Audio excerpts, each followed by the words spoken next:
Dzień dobry wszystkim. Tym razem witam z nieco innych okoliczności przyrody, a mianowicie z Krety, a jeszcze dokładniej z jej północno-zachodniej części.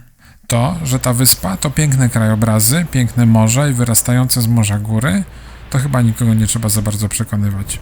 To, co z kolei mniej oczywiste, to odpowiedzi na mnóstwo pytań, które mogą się pojawiać od razu w głowie. Czy da się w ogóle w takim upale jeździć? Gdzie wypożyczyć rower? Ile to kosztuje? Jak z bezpieczeństwem na drogach? Gdzie jeździć, a gdzie lepiej nie? I na wszystkie te pytania postaram się zaraz odpowiedzieć w trakcie krótkiej, zapoznawczej wycieczki po północnym wybrzeżu Krety. Zapraszam!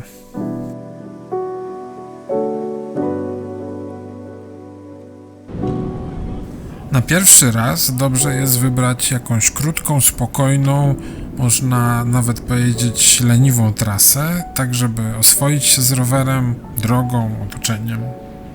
I takie warunki właśnie spełnia nadmorska droga z Maleme do Gerani, albo na odwrót, bo jest płasko. Jest tu bardzo znikomy ruch, jak na drogę nad samym morzem, tak więc mamy od razu ładne widoki, czyli jakąś nagrodę za nasz trud w upale. Jest idealnie równo, a musimy pamiętać, że nad Morzem Śródziemnym trasa nawet nad samym morzem wcale nie oznacza, że jest płasko czy względnie płasko. Nie mam tu na myśli pagórków na Wolinie czy Uznamie. Oraz na pewno nie zabłądzimy, a na pewno poczujemy lokalny klimat. Można powiedzieć, że małym nakładem sił. No właśnie, jak już jesteśmy przy lokalnym klimacie, rozumianym mniej potocznie niż koloryt i atmosfera miejsca. Czyli pierwsza kwestia z listy pytań, czy da się w takim upale jeździć? Ogólnie odpowiedź brzmi, tak, da się, tylko trzeba to zrobić, jakby to powiedzieć, tak trochę pomału. Czyli nie rzucamy się za pierwszym razem na zwiedzanie wszystkiego, co tylko nam wpadnie w oko na mapie, tylko jak już wypożyczyliśmy rower, to sobie znajdujemy trasę taką wręcz minimalną, 5 km w jedną, 5 km w drugą stronę, czyli właśnie takie Gerani Maleme, no i patrzymy, czy jedzie nam się dobrze. Pamiętając przede wszystkim o zapasach wody, bo w tym klimacie woda jest dobrem najważniejszym. A jakie są zalety płynące z jeżdżenia w upale w takim miejscu? Na pewno podstawową zaletą, co może się wielu osobom wydawać dziwne, jest to, że jest zdecydowanie chłodniej na rowerze niż nie na rowerze. Znaczy, na pewno trzeba się przemóc, żeby wsiąść i zacząć pedałować. Przy czym zawsze jakimś rozwiązaniem jest elektryk. Natomiast jak się jedzie, to już jest pęd tego wiatru i pęd tego wiatru jednak powoduje, że czujemy się jednak trochę lepiej niż w bezruchu w upale. Oczywiście to wszystko zależy też od dodatkowych warunków atmosferycznych, ale jedziemy nad samym morzem, jakiś tam przewiew jest i nawet przy tych 30 paru stopniach lepiej jak coś owiewa twarz niż nie. A propos morza. Plaże leżące w pewnym oddaleniu od Gerani czy Maleme, oprócz tego, że prawie całkowicie puste, to mają jeszcze jedną ciekawą i istotną cechę. Są miejscami lęgowymi żółwi morskich z gatunku Caretta. Plażami opiekuje się WWF i Stowarzyszenie Archeon i oprócz kilku oczywistych oczywistości, takich jak nieśmiecenie czy niedotykanie specjalnych zagródek i innych konstrukcji, które powstały w celu ochrony gniazd, warto pamiętać o kilku innych rzeczach. Po zmroku nie świecimy po plaży, staramy się zakrywać światła, żółwie mylą z gwiazdami i kierują się w niewłaściwą stronę, czyli nie do morza. Nie pomagamy małym żółwiom w dotarciu do morza, czyli po prostu nie dotykamy ich. Muszą to zrobić same.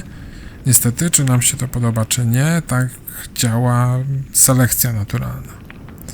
Jeżeli chodzi o światło i ciepło, to absolutnie zabronione jest też rozpalanie ognisk, co bywalców na przykład nadbałtyckich plaż może w pierwszym odruchu trochę zdziwić.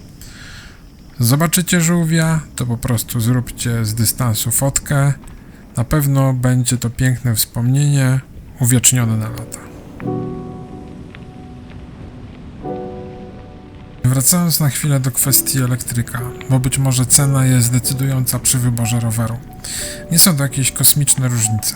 Z cennika wypożyczalni zwykły rower to koszt 10 euro dziennie, a elektryk to zazwyczaj 20 euro dziennie. Oczywiście są opcje premium i inne dodatki, ale standardowo te stawki wyglądają właśnie tak.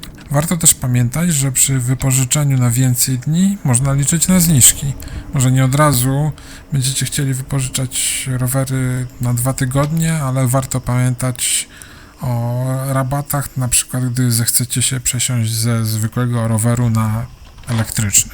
Ja akurat nie wypożyczałem elektryka, jeździłem cały czas na analogu i za 10 dni zapłaciłem 80 euro, czyli jeśli dobrze liczę, to jest jakieś 20% rabatu.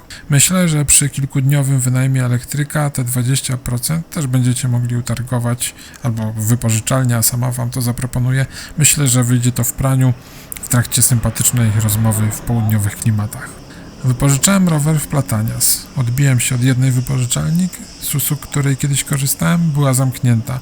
Sprawdzałem recenzję, jeszcze 3 tygodnie wcześniej działała, ale kiedy podszedłem, okazało się, że na drzwiach wisi ogłoszenie agenta nieruchomości o wynajmie lokalu, także to może wyglądać różnie.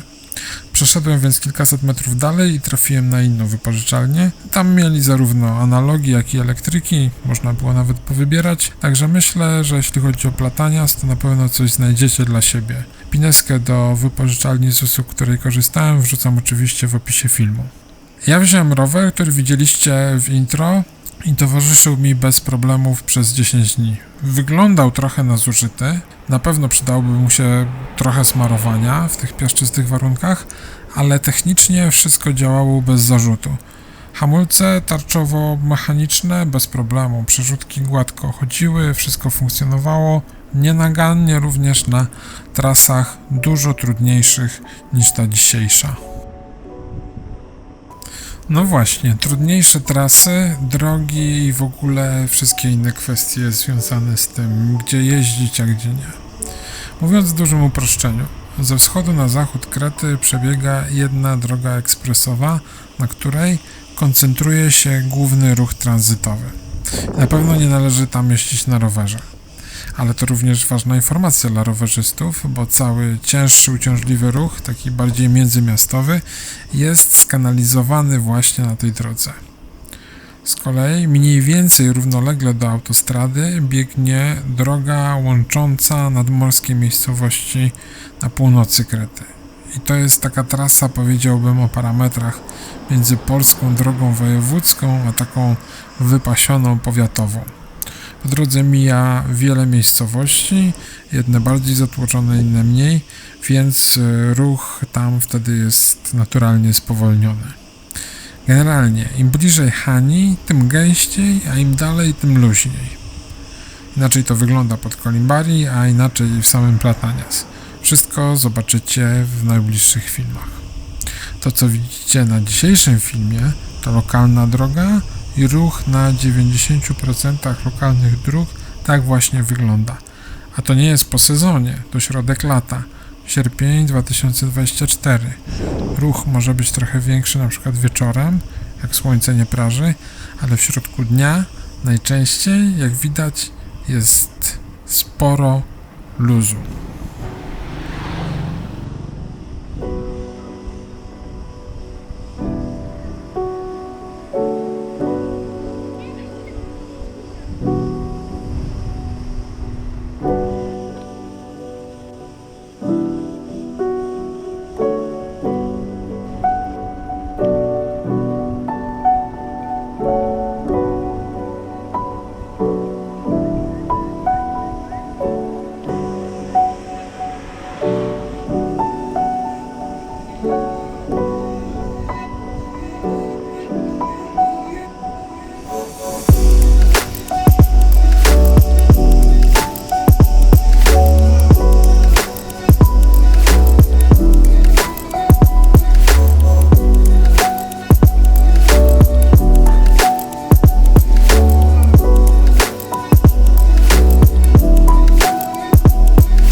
I tak dojechaliśmy do Gerani. Tutaj lokalna droga dochodzi do głównej nadmorskiej, o której już wspominałem. Kilometr dalej zaczyna się Blatanias, ale to już temat na odrębną relację. Tak więc, jeżeli nie chcesz przegapić następnych odcinków o Krecie, to jeżeli jeszcze tego nie robisz, zasubskrybuj kanał. A ja bardzo dziękuję za obejrzenie tego materiału w całości i żegnam się już. Do następnego razu.